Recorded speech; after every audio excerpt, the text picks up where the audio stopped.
Hi, welcome to SBR Forum Videos. I'm Peter Loshak. We are continuing our coverage of the 2012 NBA playoffs right now with Jordan Sharp. It is May 29th, so both of the conference championships have had one game finished so far. Jordan, thanks for being here once again.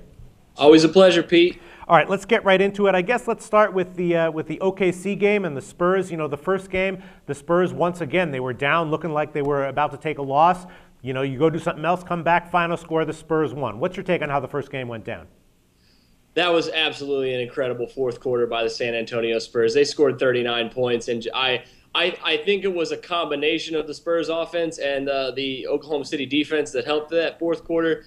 But, you know, as you saw, they didn't get the cover there at the end because of a backdoor cover there by the Oklahoma City Thunder. But, I mean, as we've been talking about these entire playoffs, Pete, I mean, you said it yourself because you put a bet on the Spurs to win the NBA championship. Yes, and I think you should still feel very confident about that bet. I do. They just, I mean, they really seem unstoppable. I think they've almost won. It'll be 20 straight games as they win their game 2.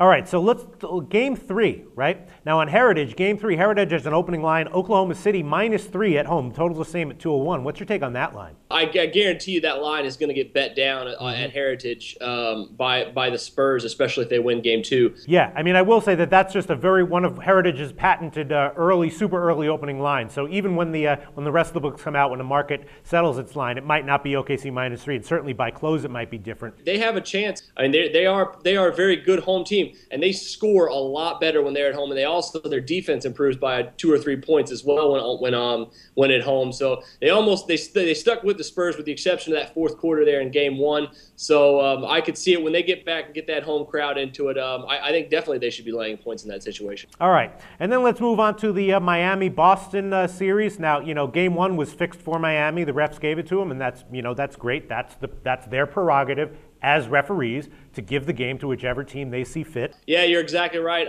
At this point, I am honestly not going to bet the Miami Heat games anymore when they're at home because the refs, it's basically your WWE theory has come to life here in game 1. Congratulations, Peter. You should take some money on that one, on that prediction. Absolutely. I mean, who called it? You guys were all talking about the matchups and the pick and rolls and the post-up and this and that, and I was like, guys, handicap it the way you would handicap a professional wrestling match. David Stern equals Vince McMahon. Yeah. Hey, and good for him. All right, well then game 3, the early line on at Heritage is Boston +1. What do you make of that line?